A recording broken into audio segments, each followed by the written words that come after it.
My name is Leonard Kleinrock. I'm chairman of the Computer Science Department at UCLA. We have here a really exciting and dynamic environment. And one of the activities that contributes to that environment and that excitement is the constant flow of visitors who come and spend time with us and interact with our faculty and student body. Each year, we select a few from among the very best researchers in the field and ask them to participate in our Distinguished Lecture Series. The high point of their visit is the presentation of a lecture to our faculty and student body. And at that lecture, they present the state of the art in their field of specialty. They describe the research results, the open problems, and the directions in which the field is likely to go. And as you might expect, these lectures always generate a great deal of enthusiasm and interaction. I'm really pleased you've chosen to join us today. Let's go inside. The lecture's about to begin.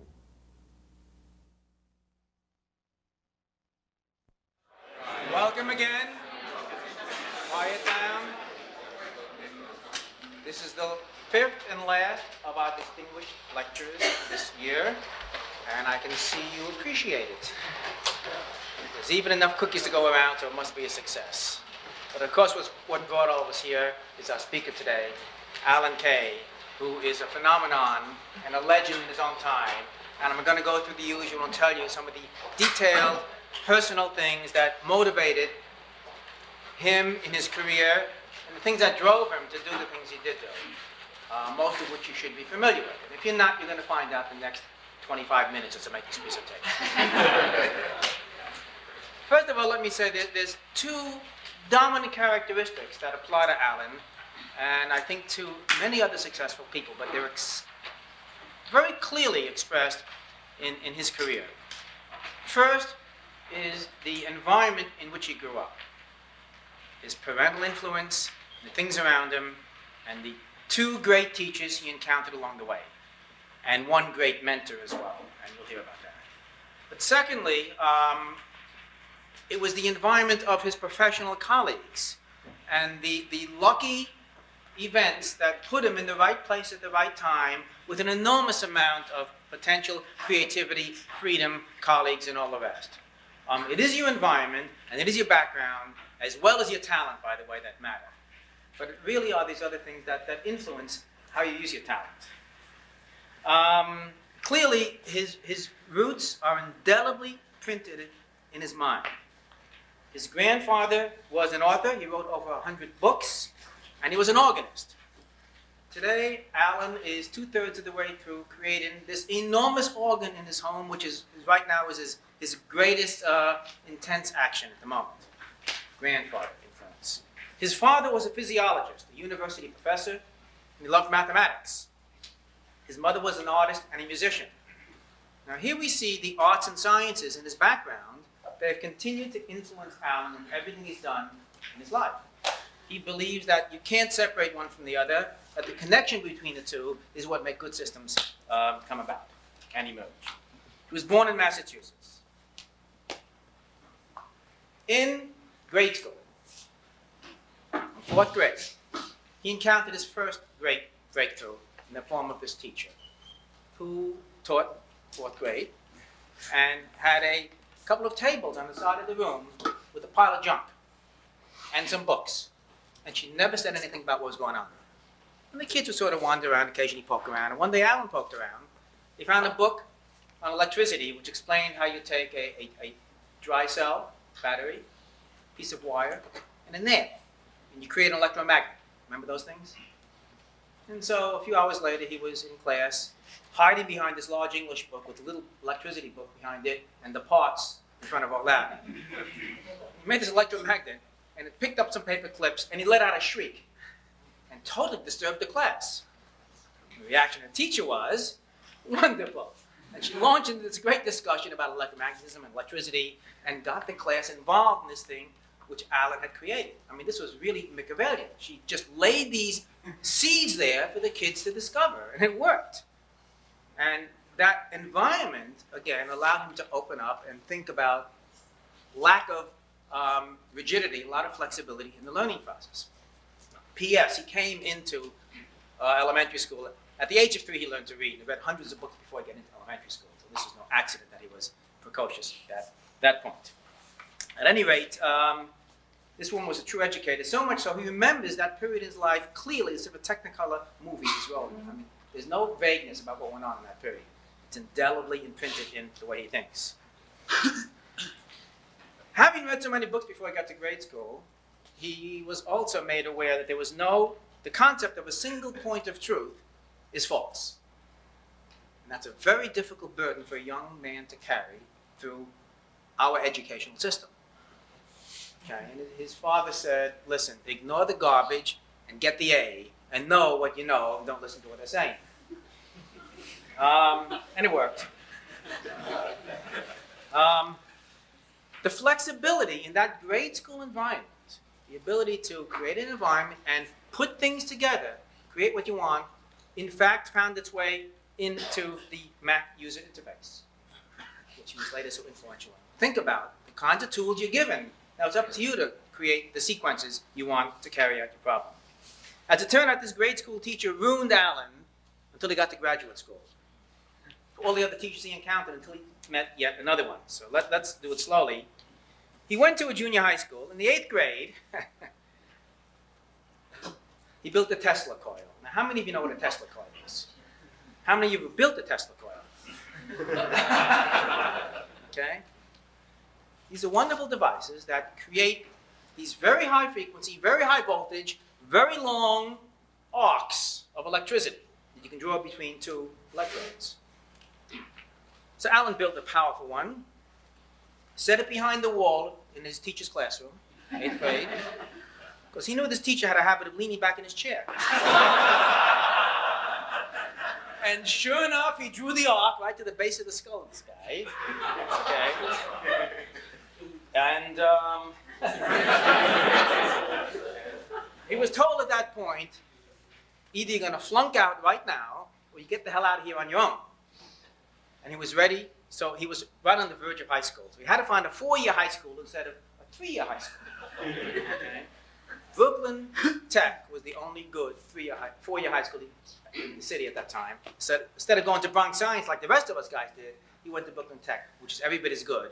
And in fact, it was there that he learned that he didn't want to be an engineer. Okay.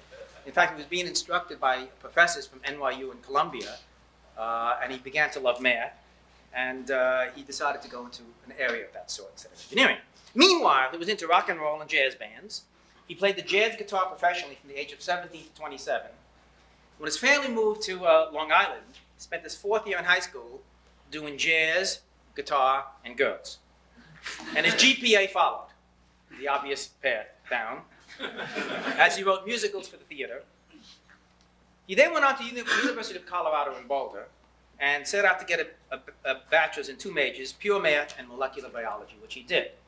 But between sophomore and junior years, there was an event that occurred in his life where there was an abuse based on, for one of his friends, on an ethnic matter. And Alan took a strong position, reacted and rebelled strongly. He got dumped again. And so he went to teach band in Denver. Was about to be drafted into the Army. Opted to take the test to go into the Air Force, and he did. He got interested in computers, decided to take the impossible IBM exam, which nobody ever passed, to become a programmer. He passed it. He went to Randolph Air Force Base and programmed the Great Burroughs B5000 machine, a magnificent machine, a very flexible architecture, which influenced Alan due to its internal structure, and he put these ideas to work in the Smalltalk environment he later got involved with. Back at the University of Colorado, he worked at the National Center for Atmospheric Research on what he calls Big Iron. He simulated a CDC 6600 on a CDC 3600.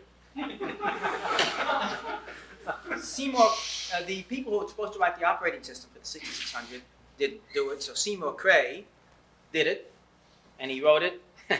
He wrote the entire operating system in Octal and punched the cards himself. He got it running with 1 error, so Alan says. Not bad. Meanwhile, Alan wrote a disassembler to get source code out of that thing, and together they got the Chippewa operating system working and running, and the machine simulated itself instead of another machine simulator, and ran only three times as slow, simulating itself as it could run the raw code. Okay. He planned to go to graduate school and study philosophy. So he decided to choose graduate school. He also wanted to study computer science. So how did he choose a computer science school? He said, well, I want to choose a school that's at least at the altitude of 4,000 feet. So he went to the almanac and looked up all the schools that satisfied that criterion. There was one, University of Utah. He sent in one application to graduate school and went. He went because the second great teacher he encountered, someone named Dave Evans, whom you may or may not know and should know, of Evans and Sutherland, for example, looked at his application, threw away the GPA and the scores, and looked at the fact that Alan was into theater, jazz, guitar, and other things, and computer science, and hired him on a bet, along with the other misfits that Dave Evans continued to pull in. Every misfit was a great success. He had a wonderful knack and a great psychological bent. Evans was the perfect match for Alan. Dave started, he would take a graduate student and say, I'd start you with plus infinity, and it's up to you if you work your way down from there. He had ultimate confidence in the people he worked with, and they demonstrated they deserved that confidence. One day he walked into a classroom, and this big 6'4" professor followed him in and said, my job today is to disabuse you of any closely held notions you came into this class with. And he spent the rest of that class doing that. Half the class dropped out, but those who made it through had a real mind-boggling experience, and it shattered some of the crust that had grown in their head. He entered there in January 67 and graduated in summer 69. Dave Evans said that 2 years of professional quality work, and that's a PhD. If you work on an easy problem, you got to solve it. If you work on a hard problem, just work on it. Alan worked on a hard problem, namely the development of a personal computer, and put together the elements of the machine. Following that, he joined the faculty of Utah, as well as Stanford University and McCarthy's research laboratory. Following that, he built PCs instead of doing AI for McCarthy. He was interested in kiddie computers and Seymour Papin's work on creating tools to help children think. Along around then, the third key figure in his life, Bob Taylor, who had been the promoter of the DARPA environment, that's the other environment which Alan found himself in when he went to Utah. Suddenly, he was in this environment where ARPA was saying, do what you want. They threw money at researchers, the researchers threw money at students, and things happened. Bob Taylor was one of the key innovators of that concept. Taylor asked him to join a graduate student meeting, only graduate students, summer of 68, that again continued Alan thinking about a notebook computer and created this concept of a thinker toy. In July 70, Xerox Palo Alto Research Center was formed. In September 70, Taylor moved there and immediately hired Alan as a consultant. Meanwhile, some small names like Alan Newell and Gordon Bell at Carnegie Mellon asked Alan to join them. He said yes. Taylor said, come work for me at PARC. Alan said yes. Taylor, and no to Carnegie Mellon, joined PARC, spent 10 years there in a wonderfully cooperative environment again. He developed the first raster character generator in January 72, did the bitmapping program, which led to Windows in May 72, created musical synthesis capability animation, convinced Chuck Thacker at PARC to build the Alto, according to Alan's spec. Thacker took it on, and from November 72 all the way to April 73, it took him to build that machine. Okay. 3 to 4 month turnaround, the first of these machines. Meanwhile, Alan had been putting Smalltalk together on a bet. Then he ported it to the Alto. Starkweather created the first laser printer there in 72. Bob Metcalf created Ethernet there at the same time. Synaptic Workstation, object-oriented programming, laser capability, and Ethernet, all with 20 people in the environment that we're still beneficiaries of today. It involved people from 3 different labs who weren't cooperating, had a sort of group where get together and do it, and Alan was the Pied Piper seducing them all to make this thing happen. He became a Xerox fellow. He then went on to Atari and spent a couple of years there as the company went downhill. At which point, a gentleman by the name of Steve Jobs said, come and work for Apple. We need your brains. He's an Apple fellow. He's interested in education, computers. Alan, it's all yours.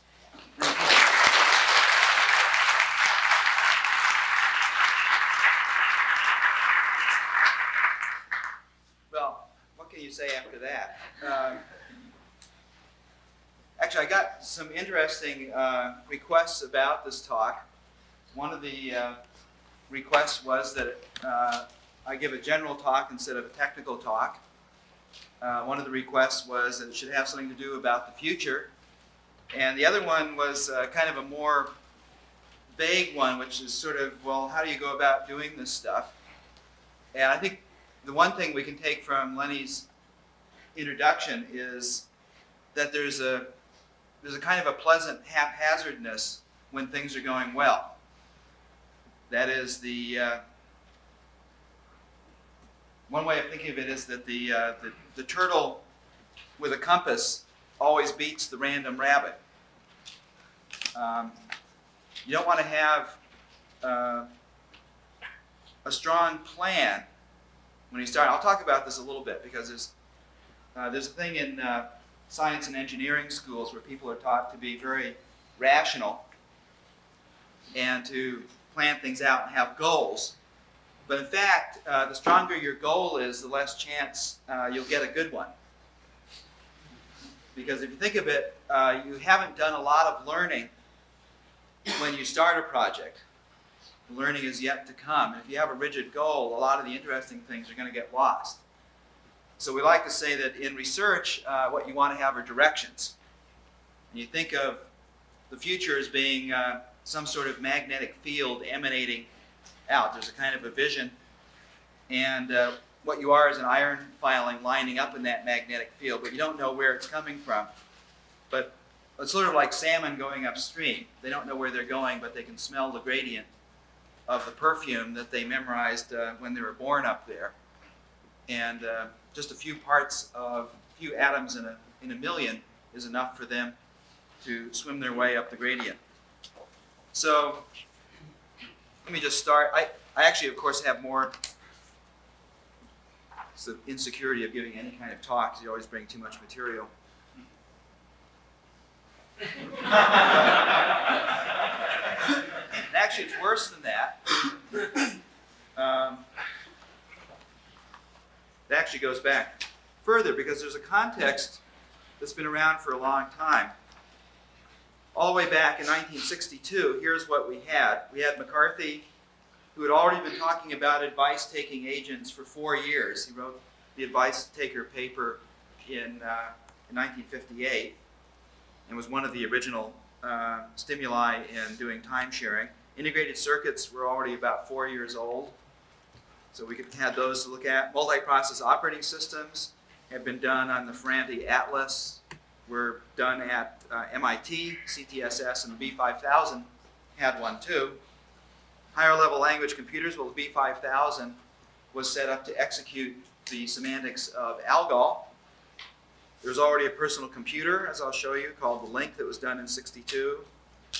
There's a network that was used to connect CTSS. Graphical user interface, Sketchpad. This is the 30th anniversary of Sketchpad. And in honor of Sketchpad, I actually brought you along the first movie ever taken of Sketchpad, which was actually the summer of '62. It's always instructional to look at something from the past and wonder if we've improved much since then. Object-oriented design. Well, Sketchpad was object-oriented. I'll show you, you'll see that quite easily when we use it. In the B5000, while it didn't have the concept of object directly, it was set up to be an object-oriented architecture. It's one of those things where a really great system designer put a bunch of insights about software into the hardware of a machine in such a way that it was actually good for a lot more than what it was originally intended for. He actually put in a few nice generalities that turned out to be very important later. Hypermedia, Engelbart got his first funding in 1962. Common sense reasoning, McCarthy. So the context that existed 31 years ago was quite remarkable. Now, the other thing that was interesting about that is that almost nobody paid heed to that context. That was the other thing, that and we see it going side by side, that there are these incredible insights happening. And then the larger mass of people basically worrying about I should have had another column on all of the uninteresting things that people were getting interested in, like IBM, stupid architectures, COBOL. Yeah. So there are always these two currents, and in '72, by the time '72 had come around, there was gesture recognition. We had the idea of notebook computers. Speech recognition had already been done pretty well. The ARPANET was in full swing. In fact, there was already a digital packet radio that some of us have been fooling around with even in the late '60s under ARPA. Bitmap displays, actually the overlapping window idea was already around by then. And the first complete object-oriented programming language is around. So many of the things that people are contending with in the commercial arena have been around, and the big problem that people have with the future is the problem that instead of predicting it in an interesting way, what they want to do is predict it by extrapolation. And this is a loss because, of course, the interesting parts of the future are things that are a little bit more like the weather. They're not extrapolatory. They're governed by physical principles. And so when you look at, one of the ways of thinking about this is you think of several ways of inventing things. One way is brainstorming, which is the weakest way of getting anything done. There's this thing that a committee is the only form of life with 10 bellies and no brain. You get the square root of the combined IQs. Then in MBA school, and actually in engineering schools, they teach you to be goal-oriented, which is sometimes phrased as find a need and fill it. So this idea of going out and let's find out what people want and we'll build it for them. That process successfully predicted against almost all of the interesting technologies of this century. One of the most famous is the story that everybody learned when we joined Xerox, which was how Xerox got going, and it was written down in a book called My Years with Xerox, The Billions Nobody Wanted. And it told about how in the 50s the company had gotten very interested, tiny little company in Rochester had gotten interested in dry copying, bought up patents, did a lot of work. In fact, they did so much work that when they finally came up with the 914 hardware, they had run out of money for marketing it and building factories. So it was a little embarrassing. They had this great invention. Can you imagine working for a company that spends that much for research? The reason was the president of the company loved this more than anything else, and they just put all of their resources into this. So they said, what will we do with this? So they said, let's take it down the road to IBM. So they took it down to IBM, I think it was 1958. They said to IBM, here, take this machine. We love it so much. We just want to see it go out in the world. We'll just charge you a small royalty. Just build it and sell it. IBM did what every large company does when they don't know what to do, and that is they went out and hired some consultants. The consultant is a person who knows 100 ways to make love but doesn't have a girlfriend.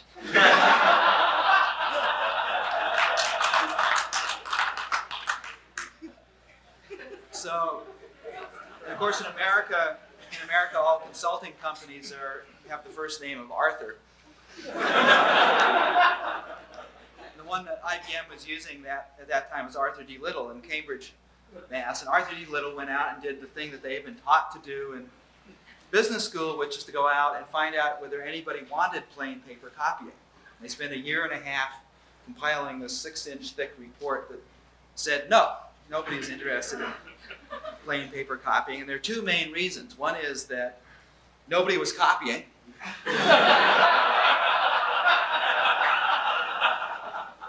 So one of these things, if you only have a straight ruler, you extrapolate. This, by the way, was the reaction of the Hewlett-Packard marketing people to the idea of the calculator, because nobody was calculating. Why build it? The other reason was that plain paper copying cost 10 times as much as mimeography. They said nobody will spend a nickel a copy to copy on plain bond paper. So IBM turned it down. This long delay and the turn down so enraged the Xerox people that they went to their board of directors and said, let us use our life insurance for security, for loans for a factory to build this machine. The board said, okay. So they mortgaged themselves to the hilt. This is in 1959, and built the first factory for 914s. And most of you weren't alive, but just a few years later, they were the fastest growing company in the world. And less than 10 years, in 1967, the Federal Trade Commission said, you are too successful. You have to give up some of your patent position. Right? So much for all that effort. Then, of course, the interesting capper to that story is just a few years later, in 1976, Xerox turned down personal computing. And personal computing last year was a $95 billion a year business. They had a 10-year lead. So the trick on these things, when we think about the computer, is you have to fit it into something more interesting than extrapolating from the present. Another way of thinking about it is one of the great things about human language is you can lie with it. Right? Think about it. Suppose you couldn't lie. Then you'd never be able to invent anything new. Because most of the things we're doing today were the lies of 100 years ago. In 1895, Western Union turned down investment in the telephone, saying no sane person would ever do business through such a contrivance. The reason was they had a printing telegraph, and it left a trail, a paper trail, just like email does today. And they couldn't imagine that anybody would go back to not keeping records of all the stuff that was going on. In London, in England, they turned it down for a completely different reason, and that is that partly because of the class system, they actually add 8 posts a day in London. And there are books of correspondence. So 8 times a day there was a mail delivery. And so there are correspondence of people who would have several exchanges of mail in a given day. You can tell from the thing, and it's actually mentioned in the Sherlock Holmes stories. And so they could not imagine why anybody would want a telephone, right? Because there were all of these messengers and put them out of work and so on. So my theory on this stuff is you have to there are a couple of factors that help predict the future. One of them is enormous amounts of romance. Something that is romantic enough has an excellent chance of getting built because it's going to attract many people to it. Here's an example of a romance that came about in 1945, and these are the actual illustrations in the Life magazine version of the As We May Think article by Vannevar Bush. So one of the things he predicted in here was dry photography. And so he said sometime in the future, every house will have a desk in it, and in this desk will be about the contents of a small town library, about 5,000 volumes of books held optically. And that there will be places for scanning these books, and there will be controls, and we can point, and we can call up information, and we can put in our own information. He even predicted that there would be a profession that arose from this device, which he called pathfinding. So there'd be people called pathfinders, and what they would do is find interesting cross trails through this information, and they would sell the cross trails as applications. Okay? And it happened that this idea was encountered by a number of people who later on did something about it. Like Engelbart was in the Pacific. He was in the Navy in the Pacific, and he read that when it actually came out.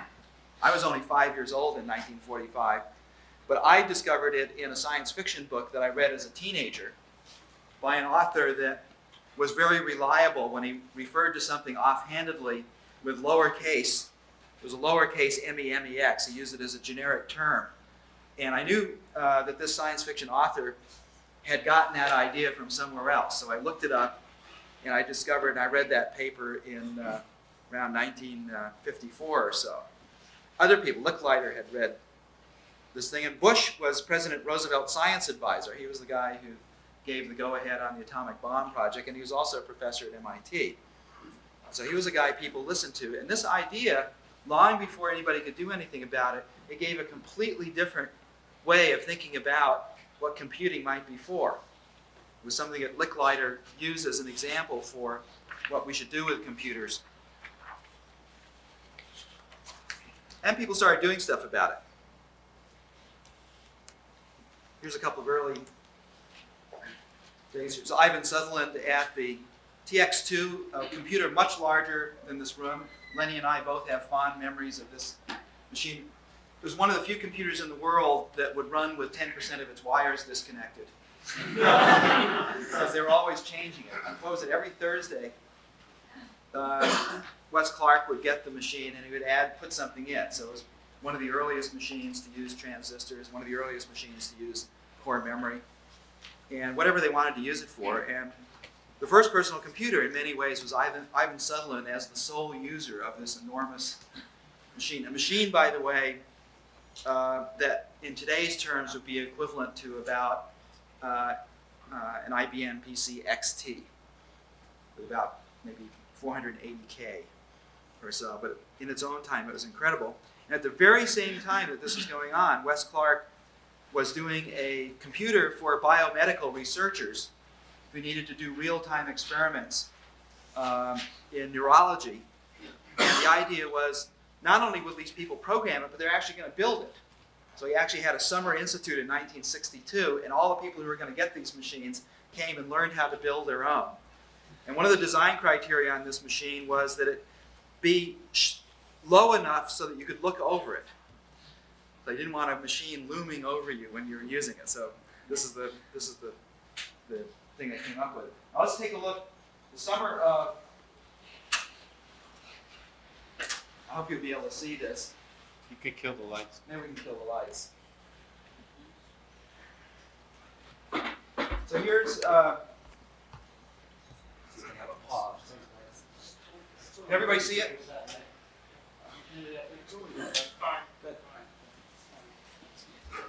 Yeah, so let me see if I can pause it.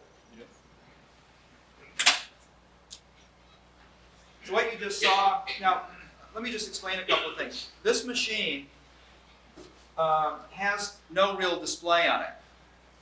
This looks like a display, but actually every individual dot on it doesn't even draw lines. Every individual dot on it is put up individually by software.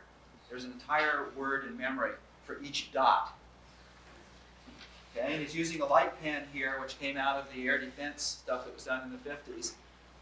And all of the stuff that you see here is just done by, now that was the beauty of this machine because Ivan could immediately get to work.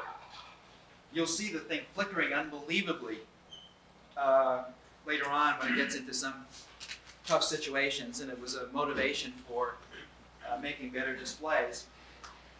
One of the important things here was, I've talked to Ivan a lot about this. He prefers to forget this whole thing because his particular personality is very uneasy with staying on any one thing for any given time. Ivan basically couldn't work on any project more than about 3 or 4 years, and he would go on to something else. So this is what he did for his PhD thesis. And when he looked at this display, it was suggested that he do something having to do with interactive graphics. Look at this display. It was so bad that, like most other people who had looked at these displays, he might have given up on it. But he said something really important, a thing that we always have to remember to say ourselves. He looked at this thing and said, what else can it do? And the answer was, what it could do, it couldn't make good-looking pictures, but it could simulate them.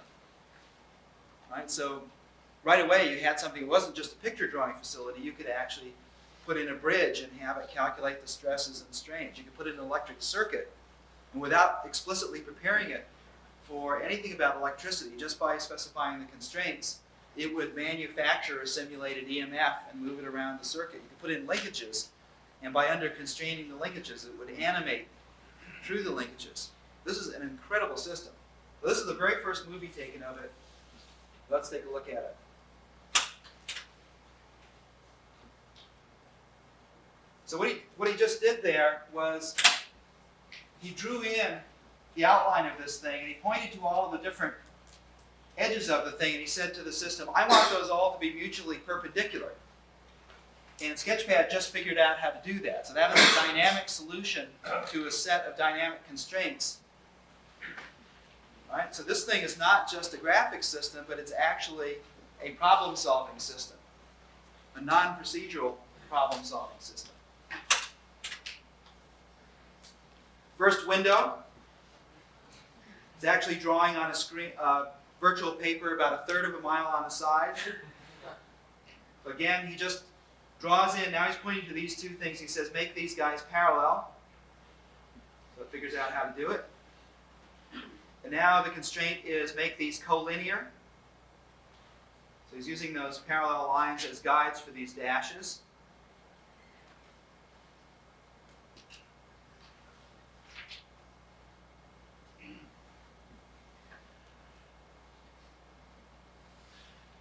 Now he's telling the guidelines to be transparent. They're still there. There are very few computers today that you can continuously zoom on a piece of graphics. Think about that. Now he goes to the ink pot again. He wants to make a rivet for this flange. So again, he just sort of sketches in the idea of the rivet. He's decided he's going to use that as a center for the arc he's going to draw here. Now again, if he points to the edges and says, I want these to become mutually perpendicular, then that will drag these guys, which will drag everything, which will make the thing symmetric, and he gets a perfect rivet. And in fact, it could go a lot further than this, because it can do nonlinear relationships. He could have the distance of the circle can be relative to something else, which is a nonlinear relationship. You could make the ratios of these guys to these guys some number. Okay. Now here's something. He goes back to his other picture, and he says, okay, give me a rivet. And again, he has a knob that he can rotate the thing. He can make it bigger and smaller. So he's going to latch this rivet in there.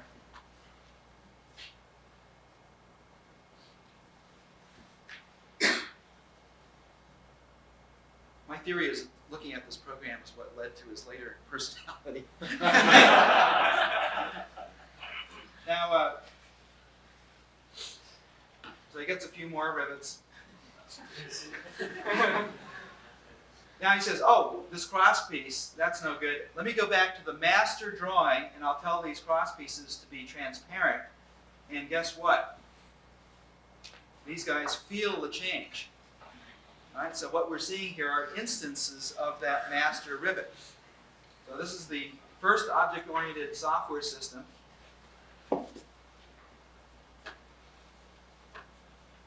Constrained by problem solving.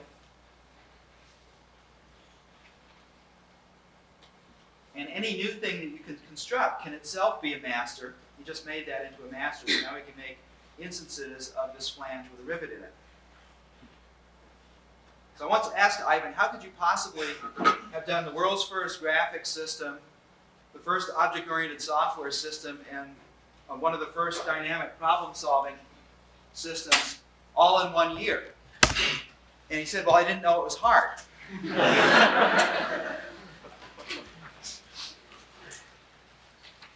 So when we look at Sketchpad here, we see some interesting ideas. Another thing that Sketchpad had, by the way, were icons. So the constraints in the later version of the thing were in the form of icons, iconic little structures that you could drop into a form. So here he's bounding a thing that's parallel and equal in here, and that parallel and equal constraint is going to force this figure to turn out looking like this. Object-oriented, it has polymorphism. For instance, this word called display is what we call a selector in Smalltalk. And what's in there in this instance structure is actually the subroutine entry for how this particular kind of thing is displayed. So it has procedural attachment, and it even has an inheritance hierarchy. So here's he has a type called variables. Let's see if I can read any of these things. Various kinds of holders, various kinds of constraints, various kinds of topological things, and so forth. It's also one of the very few theses on graphics in which the system was used to make all of its own drawings. So this is an incredible system, and it's one of those systems, it's like Maxwell's equations in a sense, that this system was so fundamental to the way we all thought about things that, and you can tell it's fundamental. This is like a 40-year idea, right? Because you can't buy a system that does what Sketchpad does yet today. And this system is impressive on its own ground. The only thing unimpressive about the video now is that the display doesn't look as good as the ones that we have now. Everything else about it just kicks the shit out of the average piece of software that you can go out and buy or even find at a university.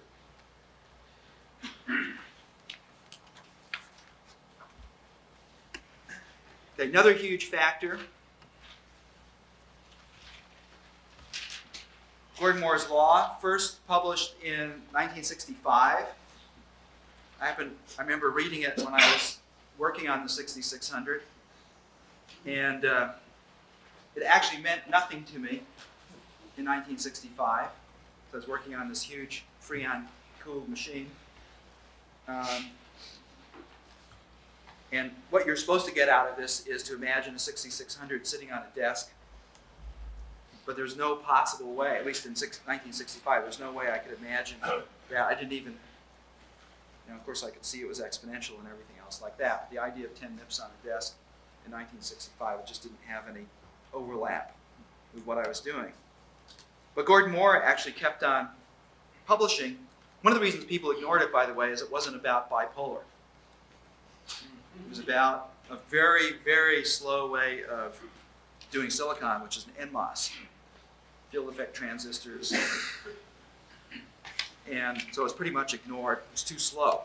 Of course, Moore, one of the best ways of predicting the future is to go out and invent it. So one of the things that Moore decided to do was to be a founder of Intel. And they went out and did it. By the way, this is what actually happened. He said 5 doublings per decade. It's actually been about 6 to 6.5 doublings per decade. And the prediction was made through 1995. So if you actually had the physics to understand his argument, you had a blueprint of exactly what was going to happen to a computer for 30 years. You could tell how big the thing was. You could tell how much it was going to cost. Everything. How long did IBM have to prepare itself? It's unbelievable. Now, Engelbart, let me see if I got an Engelbart here. Engelbart, by 1965 or so, had come up with this. Now, this is a picture that was taken around 1967. Here's Engelbart sitting in his office with a mouse in his hand and using a 2-page display. Black on white, this is what it looked like.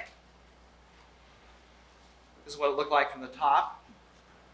And he did groupware. It wasn't just about hypertext, and it wasn't just about close interaction. It was about groups of people working together, and they even had some programmers up in a commune in Oregon that worked with people down in Menlo Park. So I think of Engelbart actually as the father of the personal computer. There are various ways of looking at it. You can say Wes Clark, but if you look at what we call personal computing today, it is really hard to escape the idea that Engelbart had this image. Now, of course, it was done wrong. It was done on a time-sharing system. But very quickly, we started thinking about, well, of course, time sharing is no good because you can't guarantee the cycles. We better do something like this. This is the first personal computer I did as it appeared. This is a self-portrait. This is what it looked like on its own display. was a desktop computer for very special desks, namely those made out of steel. So, the little dual inline packages back then only had about 32 gates on them. And in fact, the thing that energized this design was the rumor of a 512-bit ROM. Now, Leonard remembers doing things back then, but we went to the moon on a technology called core rope. Core rope, this is how do you do a read-only memory if you don't have read-only memories? And what they used to do is to take fairly large magnetic cores, and you'd sit there with a needle and thread, where the thread was wire. The cores were magnetized in one direction or another, and every time you wanted a 1, you'd put the sense wire through the core. And there's a nice exhibit in the Computer Museum that shows the program that got us to the moon, which is nothing more nor less than about 2 cubic feet of tangled wire with little magnetic cores. So doing a computer where you wanted to have a reasonable control sequence was something that required a ROM technology of some kind. So this machine used that. It had a fan that was likened to a 747 taking off.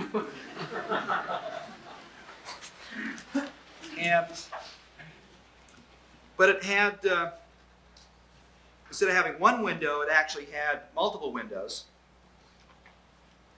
And it used a similar clipping scheme to Sketchpad. It was a calligraphic display, so it wasn't an overlapping window thing yet. And one of the problems with this machine is it was kind of like,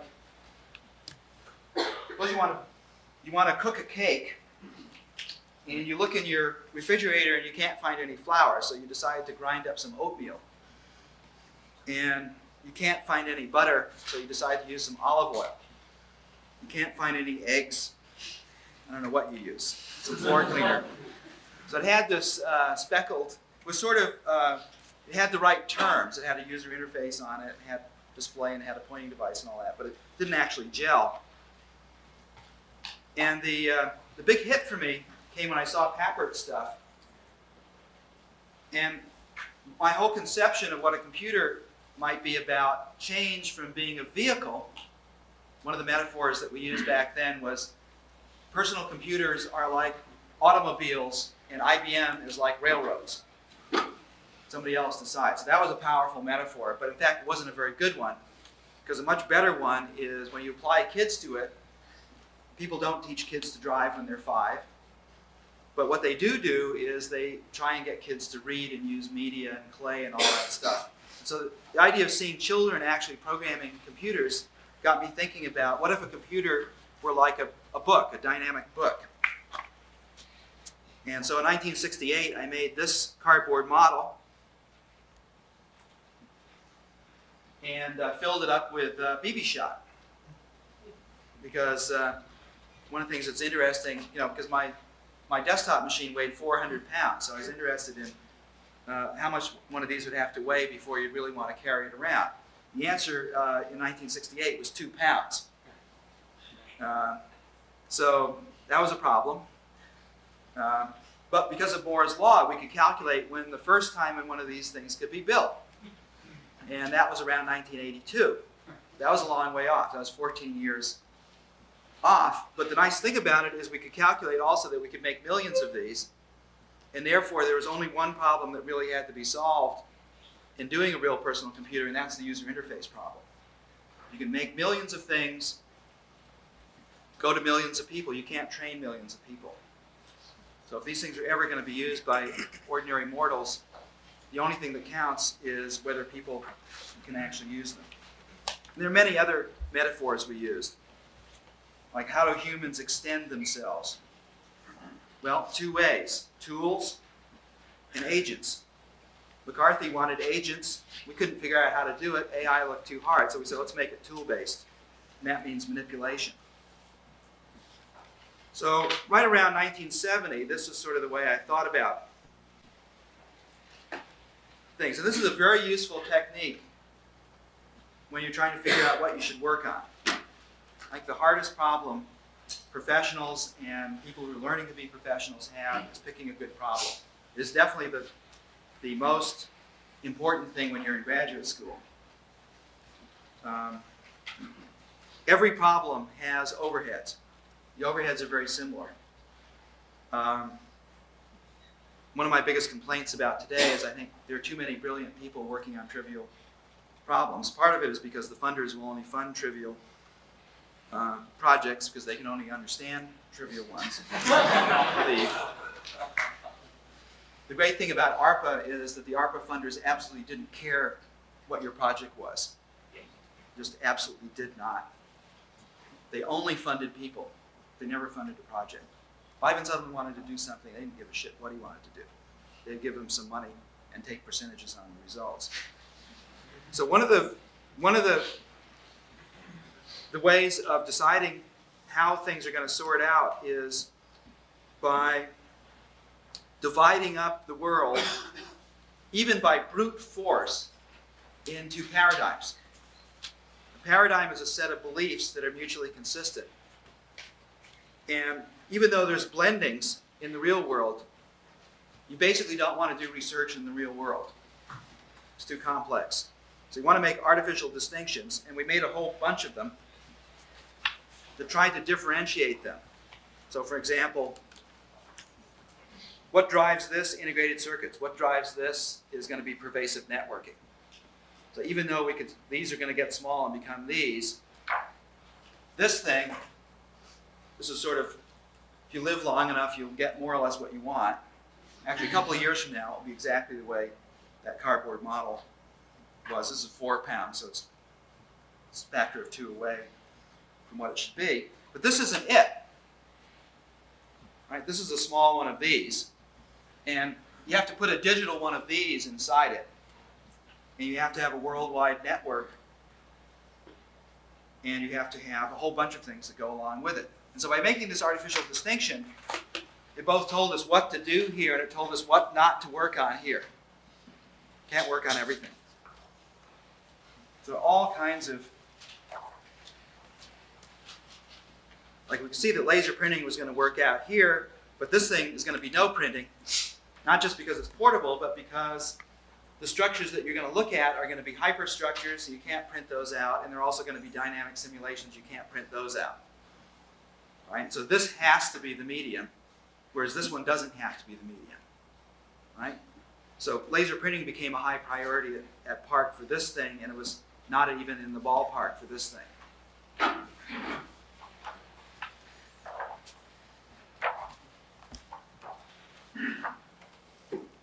Here's a really important one. What kind of language is all this stuff going to be written in? And it's fairly easy to figure out that this way is one of the worst ways that anybody ever thought of dividing a computer up. And it just goes back to when people didn't know any better. Right? Mathematicians use functions, and they have sets and stuff like that. And von Neumann was a mathematician and all that stuff. But in fact, around 1965, everything important changed in the way people started thinking about things. Here's an example of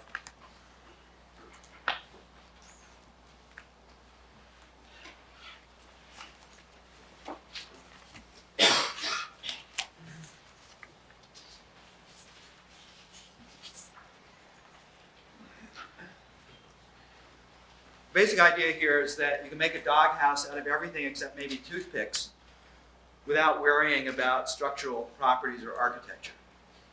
And if you think about what programs were like on little 4K machines back 30 years ago, big deal. You can write them in machine code. It's not a big problem. And they're always written as algorithms, and usually they're written to process streams of data. So there's a whole metaphor organized around this kind of processing.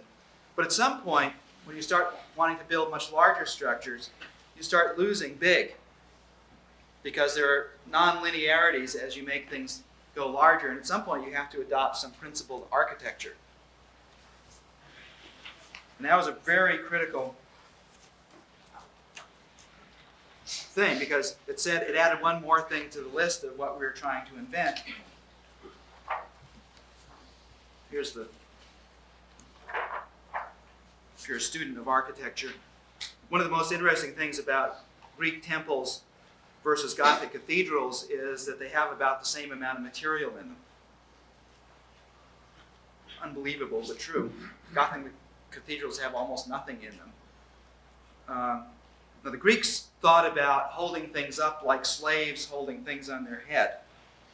And so they had this post and lintel way of doing things. You can't build something very big. It just collapses under its own weight. Can't have windows. So the Gothic designers had to have a completely different way of going about it. I wonder if anybody here like Gothic cathedrals? You know why they arrived at the arch and flying buttress? Get light into the building. They wanted to get light into the building. How did they get? Do you know how they got to the solution? It wasn't at all what I thought.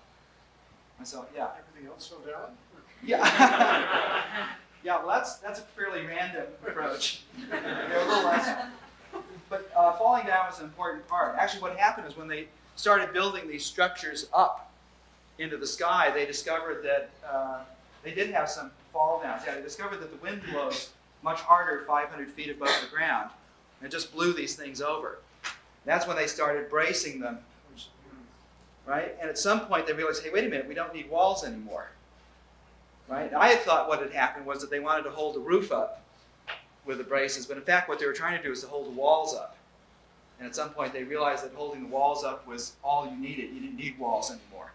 So you get rid of the walls and all you needed was the structures. Then an interesting calculation on steel, which of course is completely counterintuitive because it's much stronger when you pull on it. When you push on steel, the thermal agitation starts melting it. So there's a limit to the amount of compressive force you can put on it. But when you pull on it, you get something much more fruitful. And a geodesic dome is a clever way of making something that looks compressive be almost completely under tension. That's what Fuller called tensegrity. And the same amount of material that's in a Gothic cathedral, you can build a geodesic dome that will go over all of them. So these factors of 10 things are kind of the things that you want to look at. And then there's this nice property that we discovered after the fact about OOP, and that is that you get at least a factor of 10 in functionality per X lines of code. So I'm not going to go through these, but this is kind of the kinds of things that we're thinking about. Thousands of users, millions of users, billions of users over here. Why? Because it's like a telephone. Here you're going to have remember and type, because you can train thousands of people. See and point, you want it to be a learning environment. Over here you want it to learn from the user. It's going to have to be an active agent and so forth.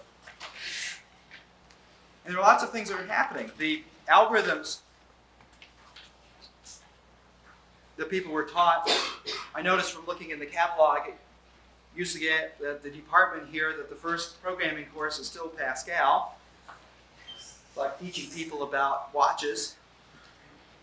It's interesting, but it has nothing to do with computer science. Right? Since 1965, computer science has been about systems. And systems are like these things. We have here's a nice. Now this transition actually went unnoticed by most people in computer science, and you can find almost every university in the country today likes to teach algorithms as the first programming course. And the problem is that what happens is many people imprint on the first programming language they use like Lorenz's ducks. Right? And they're trapped forever in thinking Pascal-like thoughts. Now, why should we be interested in this? As Lenny mentioned, one of my backgrounds is in molecular biology. And when I looked at operating systems, I started seeing things that were not algorithmic anymore. An operating system is very non-deterministic. It has to be very tolerant of errors. Most algorithms are very fragile with errors. You don't want the operating system to break. This started reminding me of a biological organism.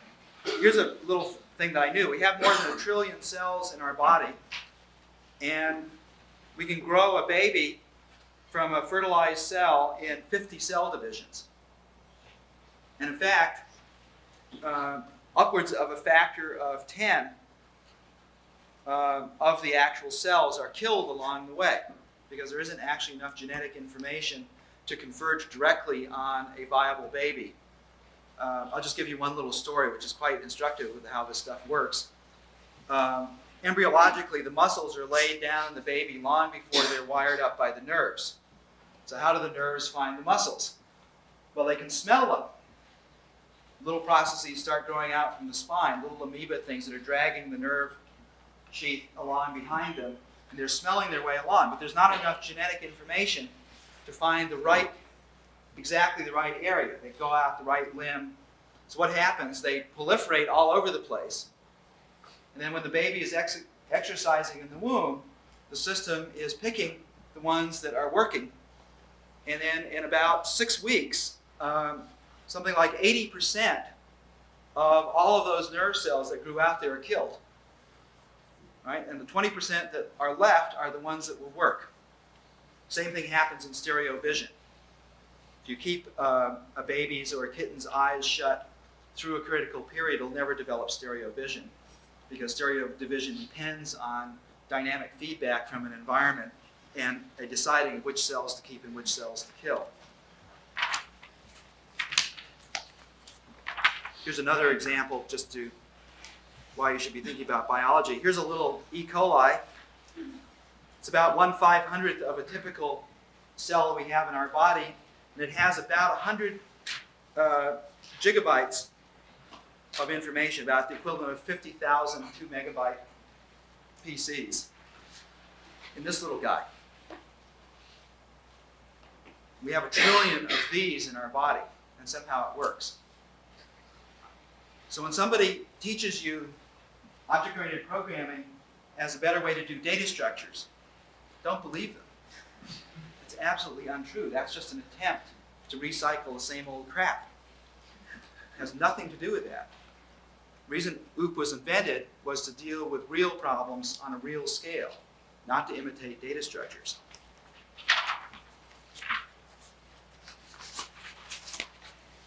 So,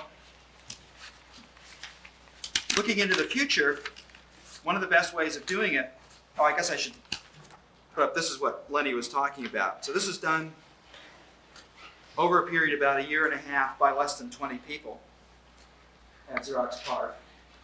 And all I can tell you is I've never worked on an easier project in my life. This was done by a guy in the optical lab.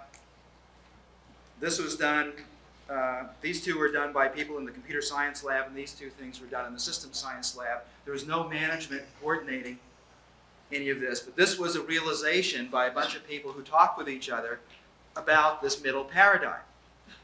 And it was so easy because think of all the things we didn't have to invent. We didn't have to worry about AI because AI was in the next paradigm. We didn't have to do this. We didn't have to worry about data structures because we knew they weren't going to work. Right? We did have to worry about user interface. So the first thing had 500,000 pixels. We had to put an OOP on it because that was the only way we were going to be able to do all the software. It was easy. And so one of the things to ask when things get hard is whether you're actually working on the right problem. Right? Generally speaking, once you do the pre-thinking in these areas, it is quite remarkable how easy things go. Now looking into the next few years, here's a couple of things to think about. So my friend Nicholas Negroponte, he has a wonderful way of putting things. One of the things that's, all these future predictions, by the way, can't possibly be true in the sense that the ones that actually get to us are too simplistic. You know, the kinds of things that people brush aside. So here's one that can't really be true, but think about it. What Negroponte said is, in the future, everything that is being broadcast through the air is going to be broadcast through the ground, and everything that's now being broadcast through the ground is going to be broadcast through the air. And now is about right here. Now that can't possibly be true, except the question is whether the exceptions are worth even considering. Right? That's what I like about the people I think of as visionaries. They say things that can't possibly be true, but the exceptions aren't important. They just cut right through the bullshit and get to the stuff that you really have to think about. Here's another one that Negroponte said many years ago. He said, as soon as digital is put in place, we're going to have an enormous implosion of almost every industry that handles information. They're all going to be coming up one. That says if publishing, for instance, doesn't go into computing, or if computing people don't go into publishing, or all of these things are going to be shit out of luck. It's that simple. Almost no computer company has gone into this stuff. Almost no publishing company has gone into this stuff. What that means is that there are new companies that are going to come along that are just going to eat their lunch. Now let's see, where's my favorite one of Nicholas's? This actually sums up the future. He said, we'll know it's the future when our left cuff link communicates with our right cuff link by satellite.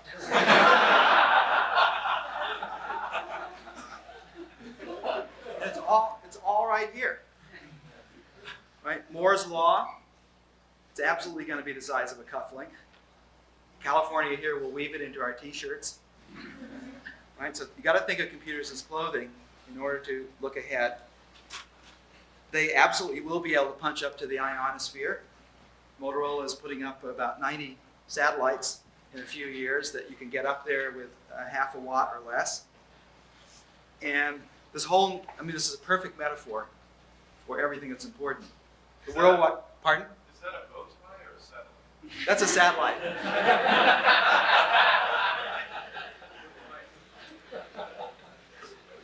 Nicholas has never been known to wear a bow tie, so I figured I was safe. Okay. Now, there are many other things to think about, but let me just try a couple of quick ideas on you here. Why isn't it as simple as I've been saying? The only time it was ever simple was at Xerox PARC, where we got to control everything. It was so easy because we built every piece of hardware and software ourselves. We didn't buy a single thing from a vendor. And therefore, we didn't have to write any interface code for anybody's other ideas. So it was very simple and just a few people did it. But here's what actually happens to slow down all this stuff. Whenever there's a technological advance, what most people want to do is to automate their old processes. Somebody comes up with object-oriented programming, let's make data structures better. Right? Somebody comes up with interactive programming, let's program in Pascal better. So the trick here, what happens over and over again, is people are constantly trying to see the new in terms of the old. For instance, when the motion picture camera was invented by Edison in 1895, it was 20 years before anybody thought to move it. 20 years they thought it was a stand-in for a person in an audience just like you. And they shot whole reels. Reels are about 3 minutes long, and they just tacked the reels together. And Edison thought that the longest movie anybody would want to look at was 6 minutes long, which is 2 of these reels. Which was true, because they were really boring. Then in 1915, D.W. Griffith said, hey, wait a minute. This isn't the theater. We can move the camera. And the film is not the same. We can cut the film. So he invented montages. He invented tracking shots. He invented close-ups, the modern language of film. It took 20 years. You know, Kuhn says about revolutions in science that they take about 25 years. The main reason is you have to let the old physicists die off.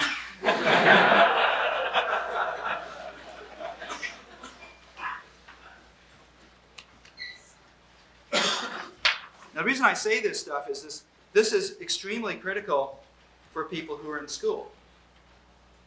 Right? It's not that you should work on the new just because it's new, but it's almost certainly the case that automating the old processes is not the right best strategy to go after. And this is what's difficult, is not to just understand ideas, but to grasp their significance. OOP is really easy to understand, but most people haven't grasped its significance. And the reason is they're using weak metaphors to understand it in terms of. So here's the other title for this talk. It doesn't matter what the future of technology is going to be. Why? Because none of you are going to get interested in it. Right? 20 years from now, people will be worrying about Negroponte's cufflinks. Why? Because everybody in graduate school is worrying about memorizing the 499th Unix command. It has nothing to do with what's going on. And if I had my way in university departments, look, here's an interesting thing. This is the old fart talking now. And there is some old fartism in it, but it is quite remarkable that back when it was hard to build computers, almost every university built one. Students learned how to do it. The best time-sharing system that was ever built was built at Berkeley by some students. They built both the hardware and the software. And they learned by going down and working it from scratch. So I asked the question, why is it now, when it is easier to build hardware and software than it has ever been in history, is so little of it built in universities? Everybody's running on Unix. You can't learn anything from Unix. You can't learn anything from programming in somebody else's programming language or operating system. Why not roll your own? It's not that hard to do. There are a few places that do it, but I think students should, for instance, learn about Lisp or some similar language fairly early on, and then another year later do a processor for it. Do both. So the big shortfall here is the ability of receivers to understand the implications and the leverage of the technology. And what America in general, I think this maybe could be leveled at.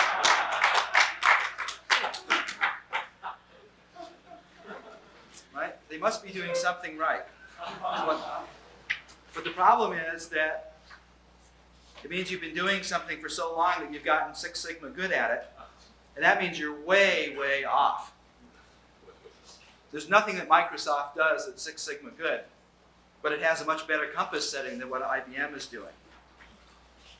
Great argument that Pat Suppies once had with Seymour Papert about certain issues having to do with education actually applies here. Suppies in the middle of this thing said, I would rather be precisely wrong than vaguely right. And this is kind of like people who do functional programming. You know, they know everything that they're doing exactly, and it's precisely wrong.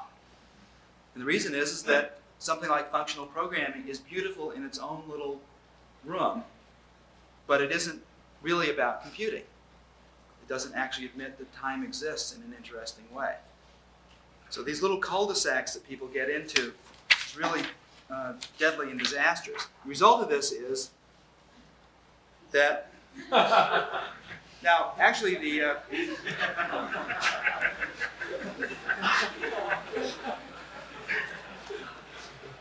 actually thought of a better way of saying this, because the one-eyed if we think of Bill Gates as the one-eyed person, then he's definitely king, and the person who's in for a hell of a rough time is the two-eyed person, who can actually see what should be going on.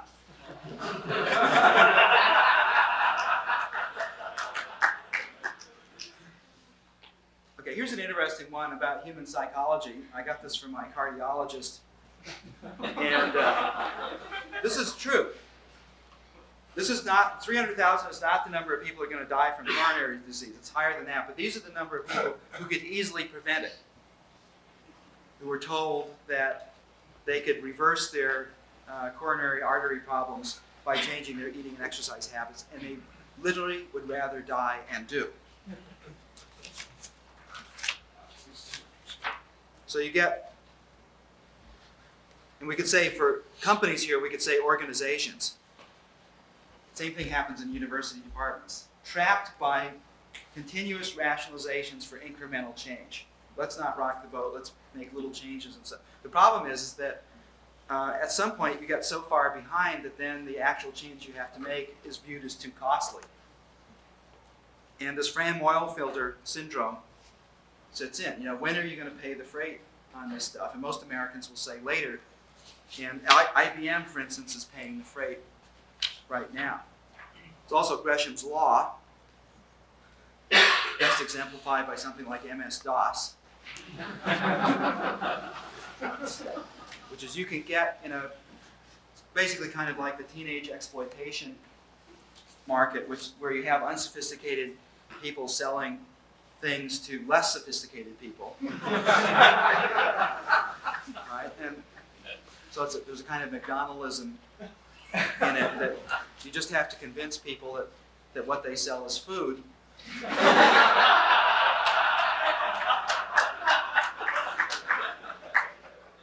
So this is a tough one because funders are really into this, particularly from NSF.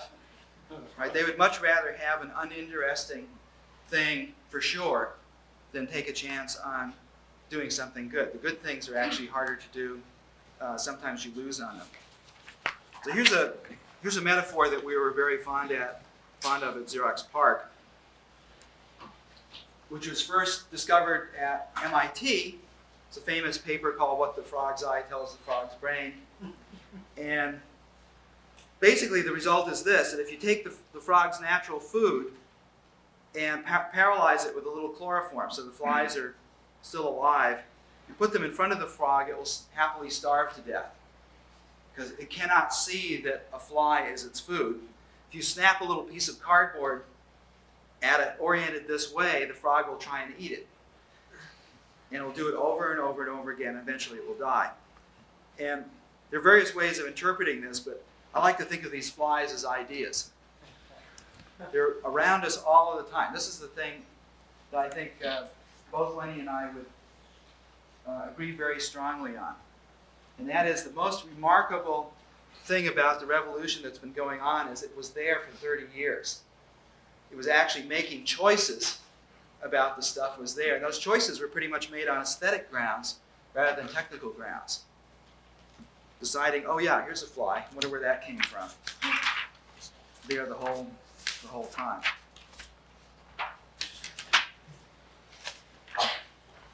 Problem solving. A terrible metaphor for today. Why? Because most interesting things aren't problems. Most interesting things are connected to systems. And in systems, you don't solve them, you readjust their equilibrium. This is again going from the clock fixing the watch to dealing with something like an ecology or a human body. You don't fix human bodies. You adjust all of these systems that are trying to achieve homeostasis.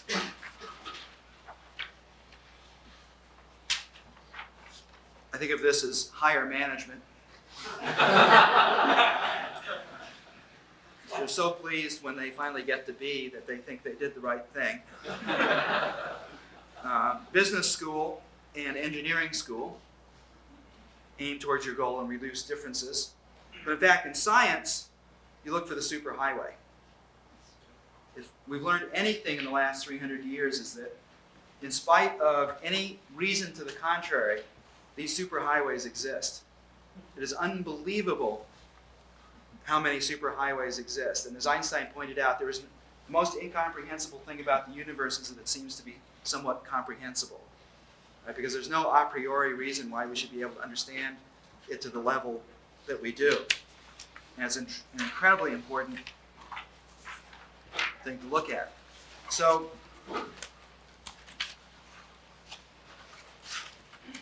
let me just leave you, since we're getting to the end, with just one last set of thoughts here. This is something that is difficult for professionals. We're all professionals. And we have to realize that we're just a tiny part of the whole thing that's going on. And in fact, the reason for our existence is because we're in a place where our field is not terribly sophisticated. We actually understood our field a lot, we'd be very different than we are now. So we're just a little splinter group, like people who read and wrote in the Middle Ages and medicine and science and math and stuff. What happens, and has happened over and over again, is when things get more sophisticated, what you're able to do, like when the printing press came in, it was found that, amazingly enough, you could teach most of the population to read. We're going to see a thing called health literacy in the next 10 years. Because it's obvious you don't want to wait until you get sick and then go to a professional to help. What you want to be able to do is to take charge of your own stuff. And a good example of that, if I have a friend who's a diabetic, and a couple of years ago I used to have to go to a... Now it turns out for anybody here is a diabetic? No? It turns out that, particularly if you have an extreme version of it, you can die if your blood sugar swings too much. And it's not possible until almost too late to know where the blood sugar is. What these poor people had to do is to go to a hospital and wait 24 hours to find out if they were in danger. Just a few years ago. Now they can go into a bathroom and 30 seconds later they can find out exactly what their blood sugar. This guy actually checks his blood sugar 5 times a day. He takes sugar and insulin. And it's been a completely different life for this guy. He's taken the responsibility with the help of professionals to do a lot of this stuff for himself. And one of the ways of thinking about democracy is when the hackers don't become nearly as important anymore, but you extend the franchise over a much larger group. And if you think about a value system for what computer scientists should be about, maybe that's one of the ones that we should think about. And here's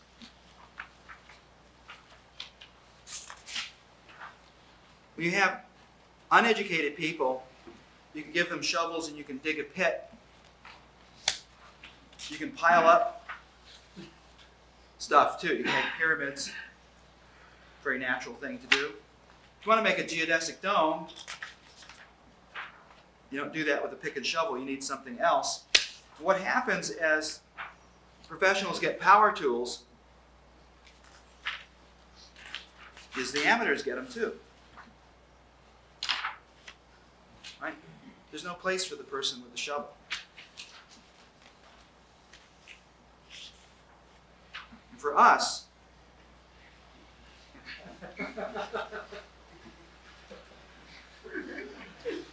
as computer scientists, the power tool, this is where the science stuff comes in. What is the equivalent of Maxwell's equations?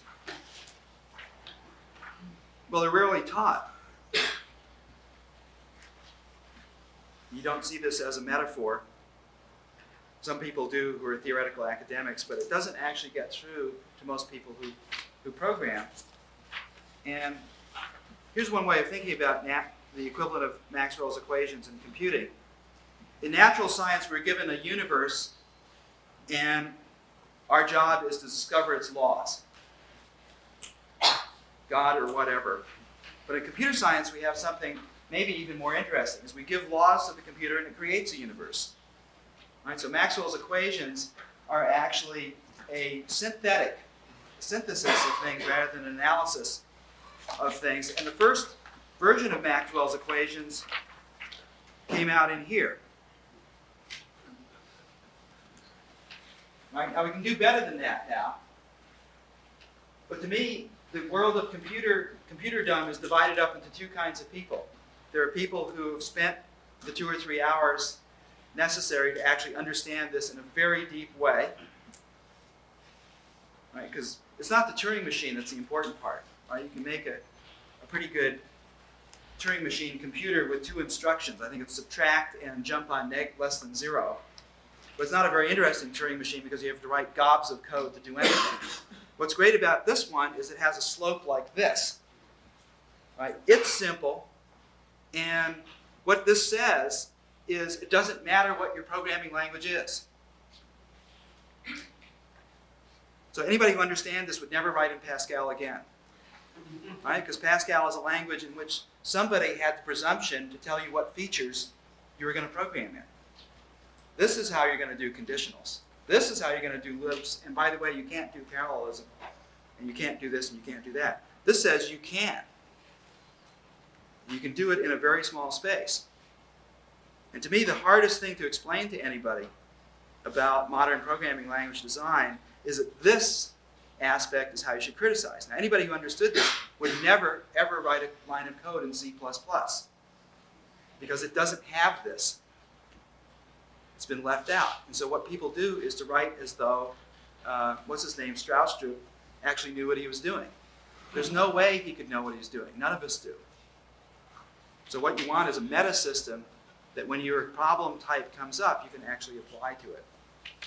This is what people should be learning, is the modern versions of this in graduate school.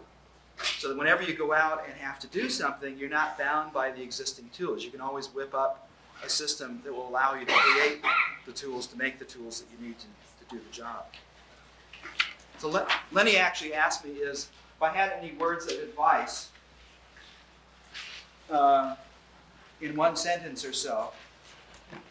And the thing I thought of was something that Feynman said a long time ago, and he said, science means you don't have to trust the experts.